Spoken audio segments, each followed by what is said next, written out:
Get ready to learn all the details of this amazing animal encounter place in Islamorada, where I'm gonna share with you all the different and very unique experiences you can have, all the different animals you can see, and tricks you can experience them doing. Plus, I'm gonna take you with me in one of the most incredible experiences, not only playing with a sea lion, but swimming and interacting with one. If you're new here, welcome. I'm Selena, but you can call me Sally. I travel in a camper van, sharing epic adventures, secret spots, and travel tips. This season is packed with excitement, and here's something special for you. At the end of the season, I'm giving away a free or discounted ebook with everything you need to know about renting a camper van and must-have app. But don't worry, if camper vans aren't your thing, the highlight of this ebook is my tried and true ultimate itinerary for the Florida Keys, so you have the best experience possible. Just watch each episode to collect the secret word to make your dream trip a reality, and I'll show you how to claim your ebook at the end. Let's adventure, everyone! This is Florida Key Season, Episode 11. We wrapped last episode with an amazing dinner at Kiki's Sandbar. If you missed, make sure to go back. Heading back, we found our boondocking spot at Marathon and continue on our journey towards Florida. Today it's time to experience the Theater of the Sea. Continuing on our drive back from Key West, I will tell you that the most exciting part about this trip through the Florida Keys is not making it to the destination, Key West, the most known. It's really going through every different keys and exploring the amazing distinct experiences they have to offer.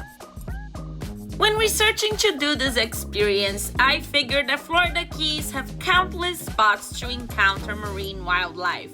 But after a lot of research, I decided to visit the Theater of the Sea. Why?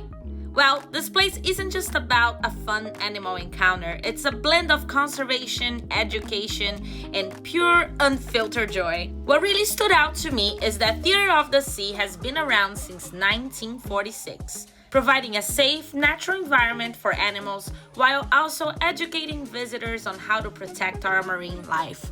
Being from Orlando and spoiled to go to places like SeaWorld and have traveled to the Caribbean and Mexico and done some swimming with dolphins, I gotta say that this has been my favorite experience, learning about different animals and experiencing some amazing time with them. So we're just entering the park and I can hear the sea lions, and I'm super excited and terrified about this afternoon. So let's enjoy some shows. Let's see what's around the park. Can you hear them? And later we'll go swim with them.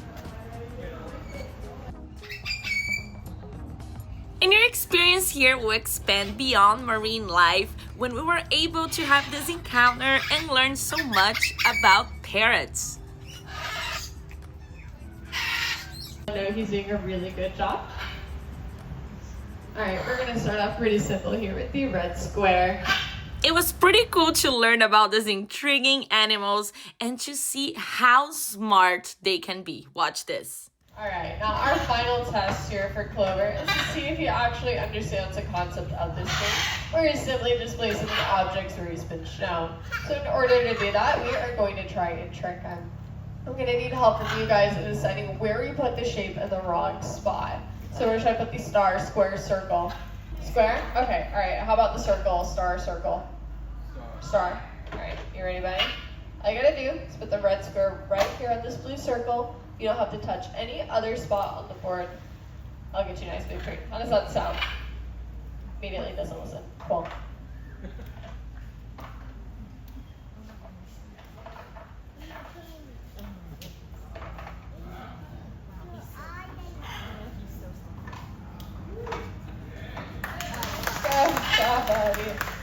What's for half?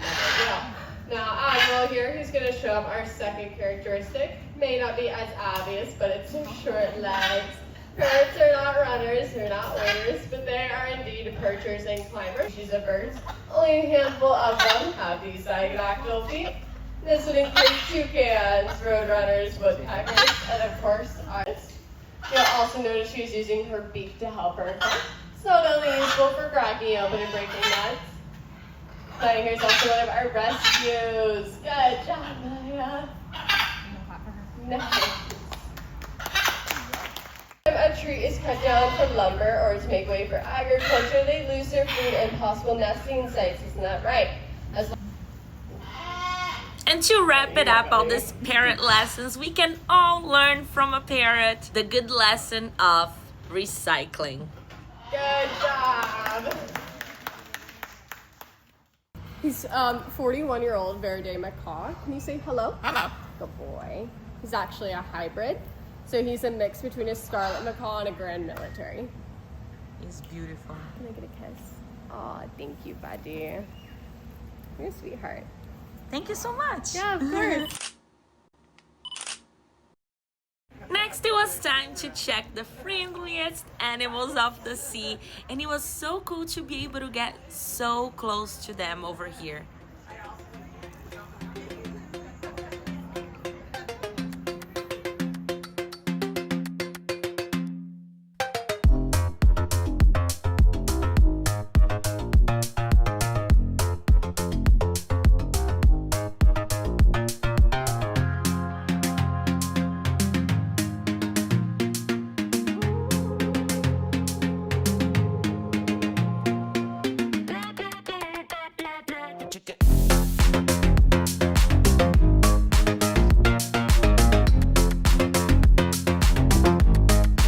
They were so cute, they would even ask for applause themselves.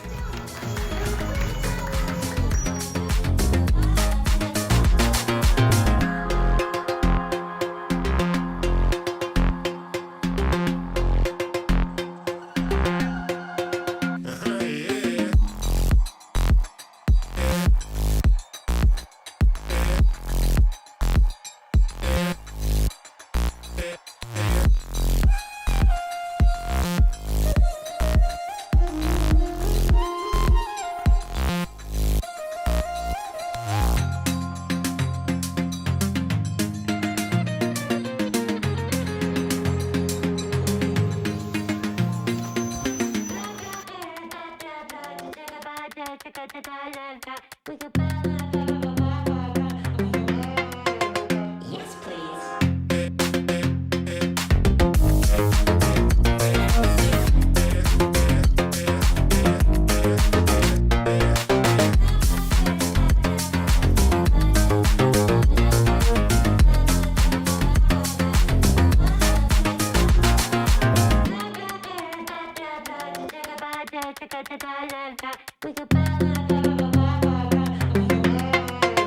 Yes, please.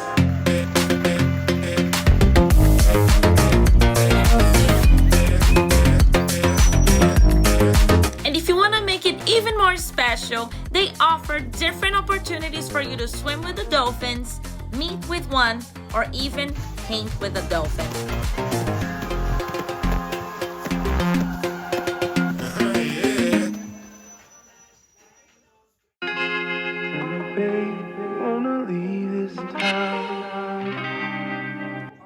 So now we're in the Sea Lion Theater, and I'm so excited for what's about to happen this afternoon and terrified, but they look super cute. Let's watch this.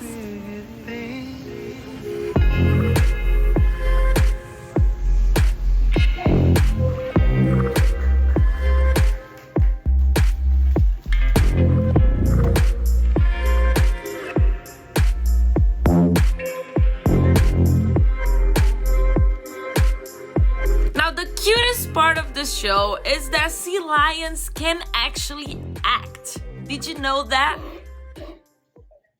Goodness, she just told me she thought she saw a shark in her pool. I know. Sharks and killer whales are their natural predators. Lindy, you wouldn't lie, would you? Oh, no. Goodness, no, she would not. I don't know if I believe her, though. She said she would faint if she ever saw a shark. They really scare it. But I told her they live at the opposite end of the park. She doesn't have to worry. She's fainted. Oh, goodness, no. Libby. All right. If you guys don't mind, I'm going to check out the pool. It's just going to take a moment, then we're going to go on with the show. All right? You wait right there. It's very dangerous. Don't move a flipper. Now check the water. Here, I'm looking for a shark. Do you guys see anything that looks like a shark? I see some fish, some lobsters. My goodness, Libby's not on her seat. Are you okay, Libby? You were in the pool. Do you need to check you out? Here you go. I think this flipper looks a little familiar, doesn't it? Mm-hmm. Libby, you were trying to be that shark. Shame on you. Goodness. Libby, that was not very nice. Did you think it was funny? No. She's smiling. Goodness, I think I see a little guilty smile.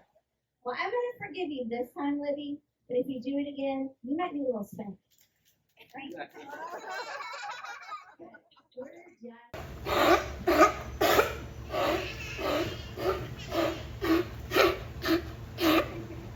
Libby was so cute, and beside watching her tricks, it was actually cool to learn the difference between a sea lion and a seal. We're going to point out those differences for you right now. So if you look on the side of the head, you're going to see an external ear flap. But true seals just have a hole for an ear.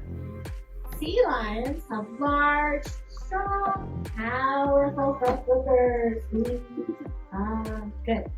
Those front flippers are strong enough to support the weight of their chest on land, and their rear flippers will tuck up underneath them, enabling them to walk on all fours just like a dog. A little sea lion strip. Good. Now seals can't move that way. They have fixed pelvic bones. When they're on land, they scoot on their bellies. They kind of look like giant inchworms, and Libby is going to show you her impression of a seal. I think her mom must have shown her because she knows what they look like.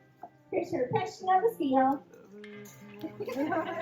Such a magnificent. Good girl. Good girl.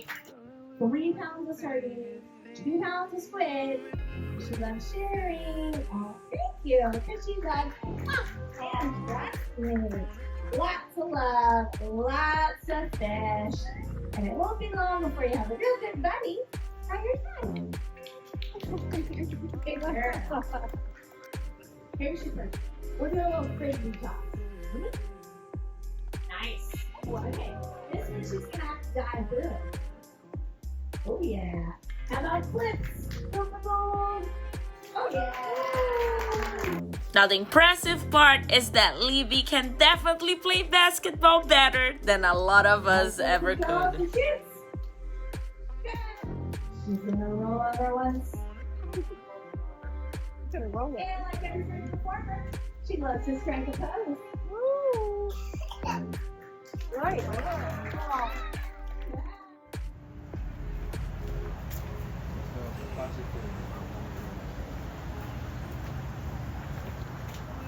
Now I'm telling you, the experiences you can have in this place are very unique. I've never seen such a thing.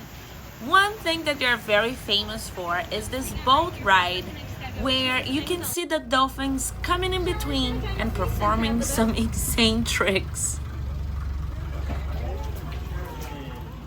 Turkey is going to jump through that hoop and ring the bell.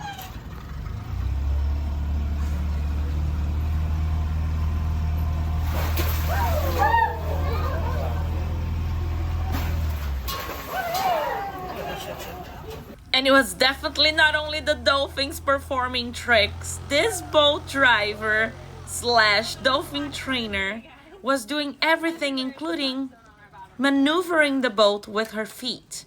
Now that is quite a skill.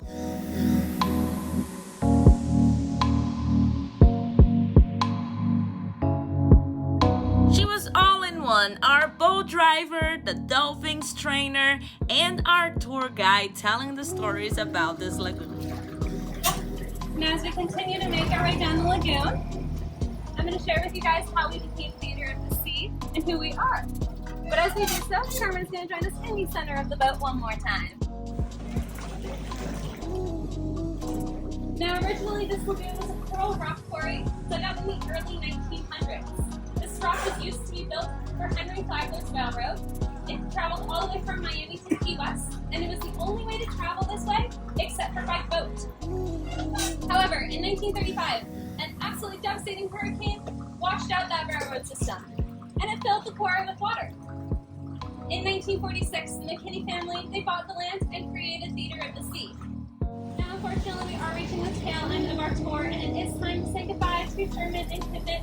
But if you guys say goodbye to Sherman, he's going to wave right back to you. Bye, Sherman. Now, how cute is that? And next, very interesting part about this place is the encounter you can have with sharks and so much you can learn about No idea them. what their actual name is, but they know that that spot they go to, the only spot they've ever been reinforced. So they started to learn that that's what they're supposed to be. Now these guys get that name nurse because of the way that they eat. They with a very powerful suction or pop that kind of mimics that of a nursing baby. So that loud suction you guys are hearing, that's the pop that gives them their name.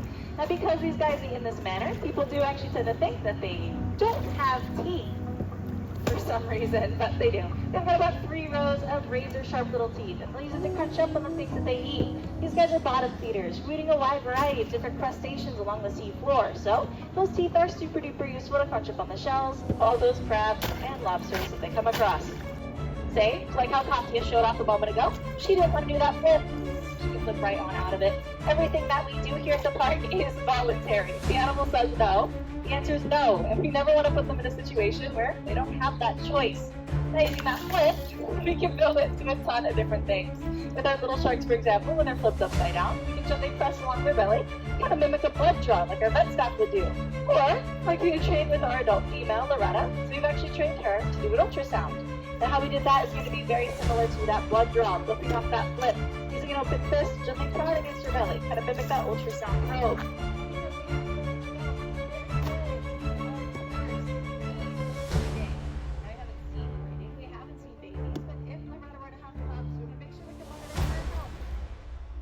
Cool part is you can actually schedule a swim with a shark adventure here. But for me, this is definitely the closest I'll ever get to a shark. When you walk out of the shark encounter, you're gonna meet what it's called a parrotfish. Yeah, this is not a mermaid fish, even though it looks like one.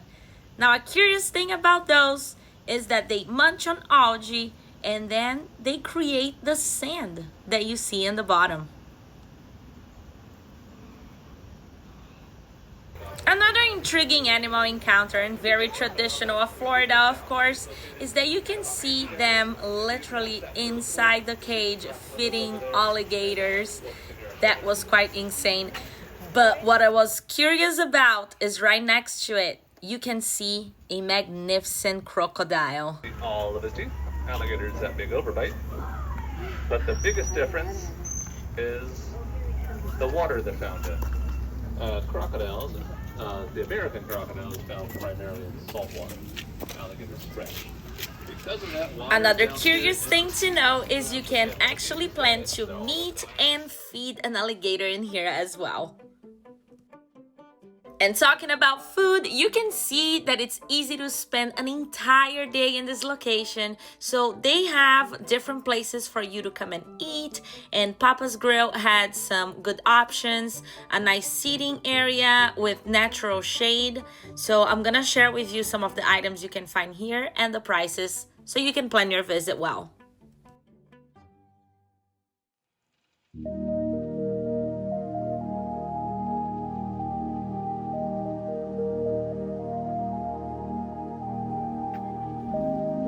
It was finally time for the experience we waited an entire day for.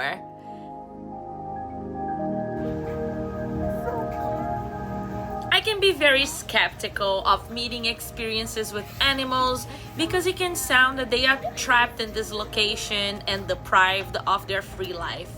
But Bella is a different story. Bella is a rescue sea lion. She has a neurological condition where she shakes her head side to side, and in the wild, she wouldn't have survived. But here, she had a second chance of life, and she thrives on her experiences with us humans. She responds very well for her training, and she even got a chance to create her own family. Stick to the end to see it.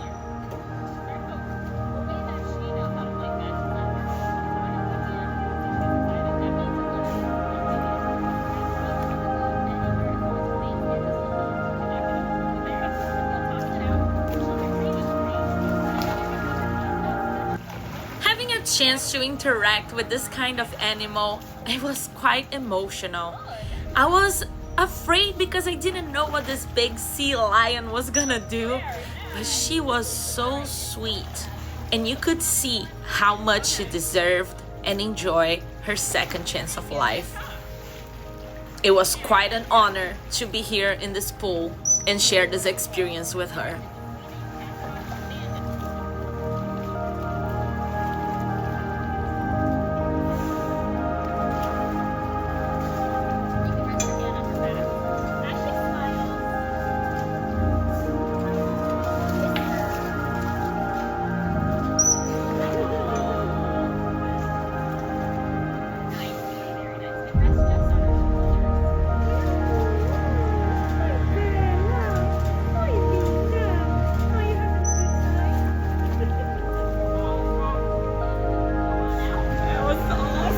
I couldn't hide any of my excitement. You can see me smiling ear to ear from each interaction.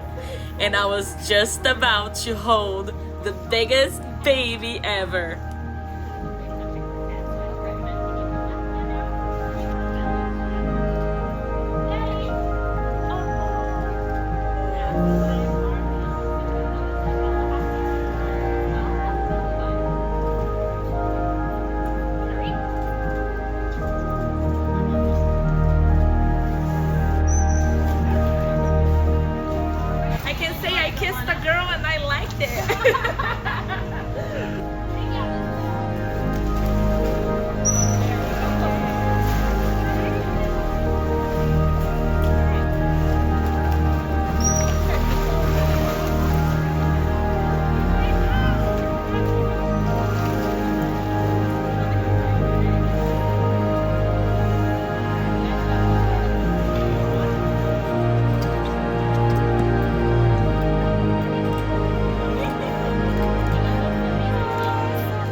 She's so soft when she touches you, and the kiss, like super cool, not scary. I don't know what I was scared.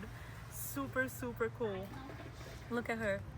At the end of the swimming was when our trainer was sharing the stories of Bella and how she created her own family, and then they get reunited after our encounter with her. And after so much work, it was well-deserved time for dinner and treats.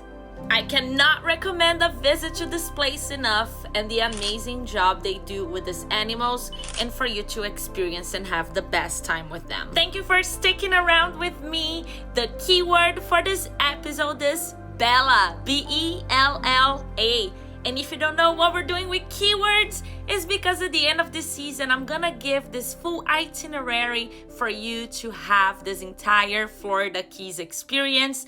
So make sure you sign up to the channel, turn on your notifications so you won't miss an episode, to not only collect all these keywords, but all these amazing experiences together with me. I hope you're enjoying watching these episodes as much as I enjoy making them for you. And just like you would get some coffee with a friend and listen to some stories, if you'd like to buy me a coffee and help me out so I can continue to bring all these inspirations and tips for you, there's a QR code on the screen for you to scan and send me a coffee. Thank you so much in advance, and don't miss next episode, where I'm gonna share how the first flight of a very expensive drone almost ended up fried in the power lines when it decided that the battery was too low to land, and it took off, going all the way back to its starting point.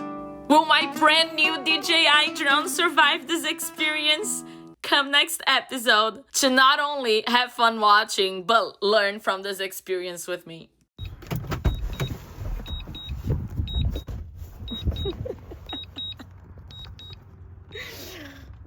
Of course something like this would happen. So what happened to you? You also get ready to meet Scott, a complete stranger that I met on this trip, became great friends, and he helped me do all these drone flights on this afternoon. So how you feeling right now? I am terrified because there's power lines over there. We have 23 left in the battery. And what happened? We just pray that it will get here. I'll see you all next Sunday, adventures!